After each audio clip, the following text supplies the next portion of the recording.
Almighty God, we hear your words in the psalmist, "How can we repay the Lord for his goodness to me?" Today, we remember your goodness and the sacrifice of all our soldiers. Heal our hearts from the tears of their grieving families. Be with us as we honor the actions of our heroes. We give thanks for their sacred calling to serve, to protect, to defend our nation and our way of life without counting the costs. May this heroic and virtuous soldier be an example for future generations. May his life serve as a beacon for our young men and women who run to the sound of the guns for the sake of humanity, for the sake of the nation they have come to love. In your holy name we pray. Amen. Amen. Please be seated. Good morning and welcome to the White House. A little more than 3 years ago, as Captain Florent Groberg was recovering from his wounds as a consequence of the actions that we honor today, he woke up on a hospital bed in a little bit of a haze. He wasn't sure, but he thought he was in Germany. And someone was at his bedside talking to him. And he thought it was the lead singer from the heavy metal band Korn. Flo thought, what's going on? Am I hallucinating? But he wasn't. It was all real. And so today, Flo, I want to assure you, you are not hallucinating. You are actually in the White House. Those cameras are on. I am not the lead singer from Korn. We are here to award you our nation's highest military honor, the distinction, the Medal of Honor. Now, Flo and I have actually met before. 3 years ago, I was on one of my regular visits to Walter Reed to spend some time with our wounded warriors, and Flo was one of them. We talked. Turns out he liked the Chicago Bears, so I liked him right away. And I had a chance to meet his parents, who could not be more gracious and charming, and you get a sense of where Flo gets his character from. It is wonderful to see both of you again. I also want to welcome Flo's girlfriend, Carson, who apparently, Flo tells me, he had to help paint an apartment with just the other day. So there's some honey-do lists going on. His many friends, fellow soldiers and family, all of our distinguished guests. A day after Veterans Day, we honor this American veteran whose story, like so many of our vets and wounded warriors, speaks not only of gallantry on the battlefield, but resilience here at home. As a teenager, just up the road in Bethesda, Flo discovered he had an incredible gift. He could run fast.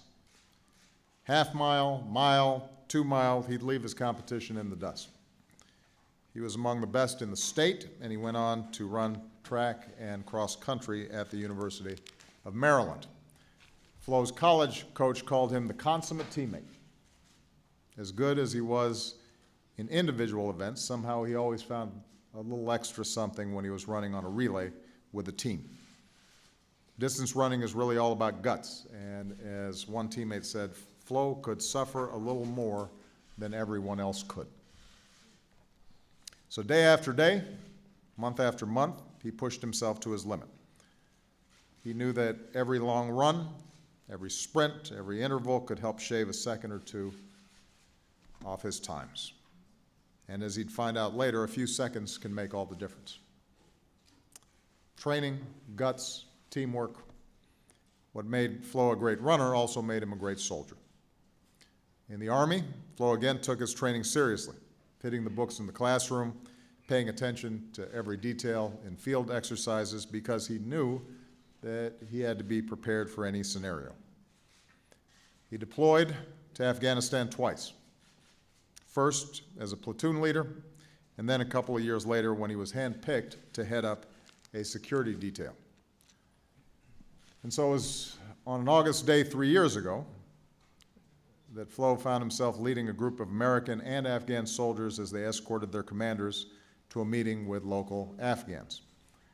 It was a journey that the team had done many times before, a short walk on foot, including passage over a narrow bridge. At first, they passed pedestrians, a few cars and bicycles, even some children, but then they began to approach the bridge, and a pair of motorcycles sped toward them from the other side. The Afghan troops shouted at the bikers to stop, and they did, ditching their bikes in the middle of the bridge and running away. And that's when Flo noticed something to his left. A man dressed in dark clothing, walking backwards just some 10 feet away. The man spun around and turned toward them, and that's when Flo sprinted toward him.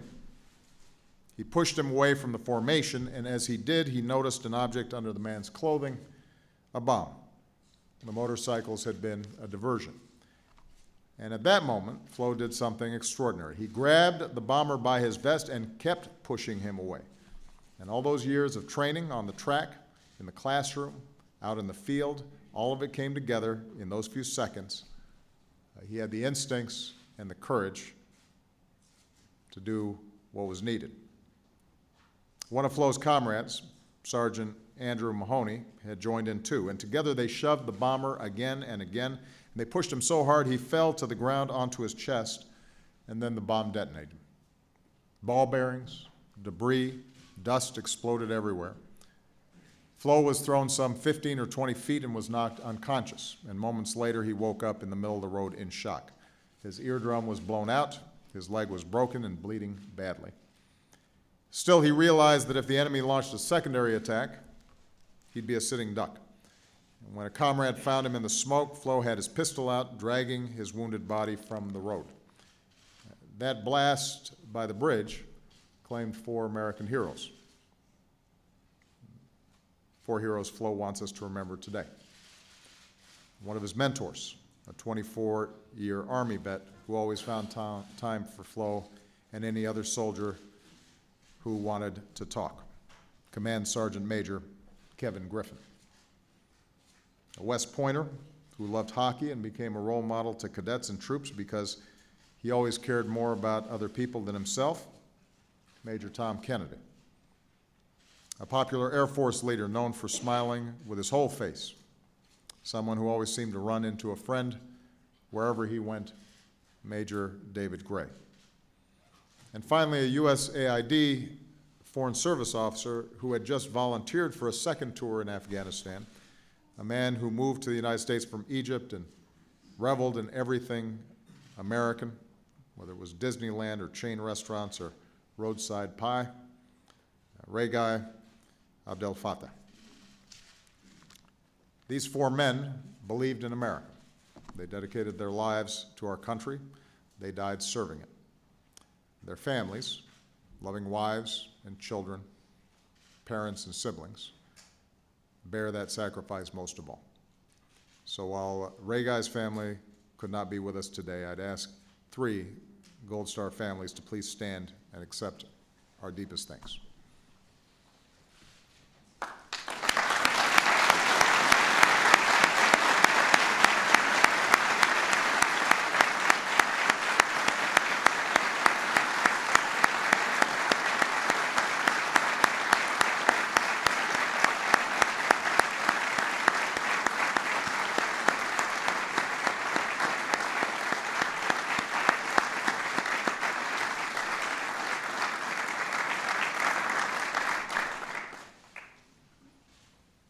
Today, we honor Flo because his actions prevented an even greater catastrophe. You see, by pushing the bomber away from the formation, the explosion occurred farther from our forces and on the ground instead of in the open air. While Flo didn't know it at the time, that explosion also caused a second unseen bomb to detonate before it was in place. Had both bombs gone off as planned, who knows how many could have been killed. Those are the lives Flo helped to save, and we are honored that many of them are here today. Brigadier General James Mingus, Sergeant Andrew Mahoney, who was awarded a Silver Star for joining Flo in confronting the attacker, Sergeant First Class Brian Brink, who was awarded a Bronze Star with valor for pulling Flo from the road, Specialist Daniel Balderrama, the medic who helped to save Flo's leg, Private First Class Benjamin Secor, and Sergeant Eric Ochart, who also served with distinction on that day. Gentlemen, I'd ask you to please stand and accept the thanks of a grateful nation as well.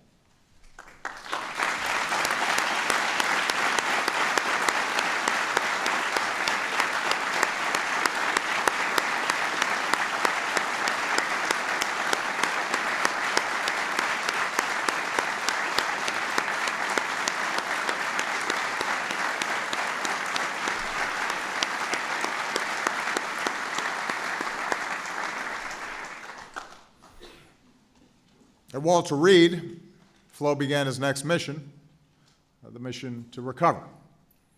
He suffered significant nerve damage, and almost half of the calf muscle in his left leg had been blown off. So the leg that had powered him around that track, the leg that moved so swiftly to counter the bomber, that leg had been through hell and back. Thanks to 33 surgeries and some of the finest medical treatment a person can ask for, Flo kept that leg. He's not running, but he's doing a lot of CrossFit. I would not challenge him to CrossFit. He's putting some hurt on some rowing machines and some stair climbers. I think it is fair to say he is fit. Today, Flo is medically retired, but like so many of his fellow veterans of our 9/11 generation, Flo continues to serve. As I said yesterday at Arlington, that's what our veterans do. They are incredibly highly skilled, dynamic leaders, always looking to write that next chapter of service to America. For Flo, that means a civilian job with the Department of Defense to help take care of our troops and keep our military strong. And every day that he is serving, he will be wearing a bracelet on his wrist, as he is today, a bracelet that bears the names of his brothers in arms who gave their lives that day. The truth is, Flo says that day was the worst day of his life, and that is the stark reality behind these Medal of Honor ceremonies. That for all the valor we celebrate, all the courage that inspires us, these actions were demanded amid some of the most dreadful moments of war. That's precisely why we honor heroes like Flo, because on his very worst day, he managed to summon his very best. That's the nature of courage. Not being unafraid, but confronting fear and danger and performing in a selfless fashion. He showed his guts, he showed his training, how he would put it all on the line for his teammates. That's an American we can all be grateful for. That's why we honor Captain Florent Groberg today. May God bless all who serve and all who have given their lives to our country. We are free because of them. May God bless their families, and may God continue to bless the United States of America with heroes such as these.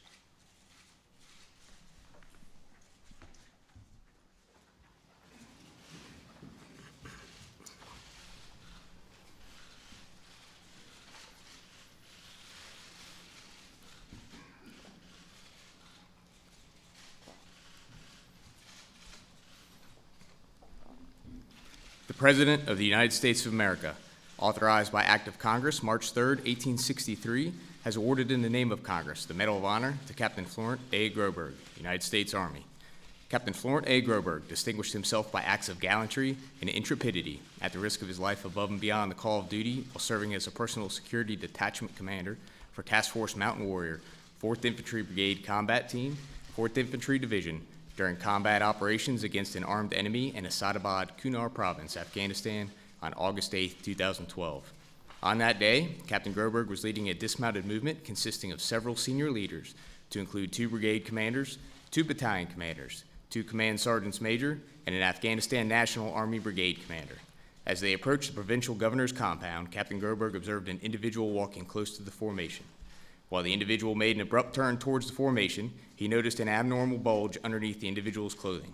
Selflessly placing himself in front of one of the brigade commanders, Captain Groberg rushed forward, using his body to push the suspect away from the formation. Simultaneously, he ordered another member of the security detail to assist with removing the suspect. At this time, Captain Groberg confirmed the bulge was a suicide vest, and with complete disregard for his life, Captain Groberg again, with the assistance of the other member of the security detail, physically pushed the suicide bomber away from the formation. Upon falling, the suicide bomber detonated his explosive vest outside of the perimeter of the formation, killing 4 members of the formation and wounding numerous others. The blast from the first suicide bomb caused the suicide vest of a previously unnoticed second suicide bomber to detonate prematurely with minimal impact on the formation. Captain Groberg's immediate actions to push the first suicide bomber away from the formation significantly minimized the impact of the coordinated suicide bomber's attack on the formation, saving the lives of his comrades and several senior leaders. Captain Groberg's extraordinary heroism and selflessness above and beyond the call of duty at the risk of his life are in keeping with the highest traditions of the military service and reflect great credit upon himself, 4th Infantry Brigade Combat Team, 4th Infantry Division, and the United States Army.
Let us pray. May the example of all the soldiers we remember today serve to inspire us to defeat all the enemies we face. May the acts of virtue we remember give us the courage to hold on to what is good, strengthen the faint-hearted, support the weak, and help those who suffer. May we, the living, bring honor to those who have perished, so that others may live in peace. Grant your blessing, remain upon us, and be with us always. Amen. That concludes the formal portion of this ceremony. I need to take some pictures with the outstanding team members, as well as the Gold Star families who are here today. As Flo reminds us, this medal, in his words, honors them as much as any honors that are bestowed upon him. And on Veterans Day week, that's particularly appropriate. I want to thank all of our service members who are here today, all who could not attend, and I hope you enjoy an outstanding reception. I hear the food is pretty good here. Thank you very much, everybody. Give Captain Groberg a big round of applause again. Thank you.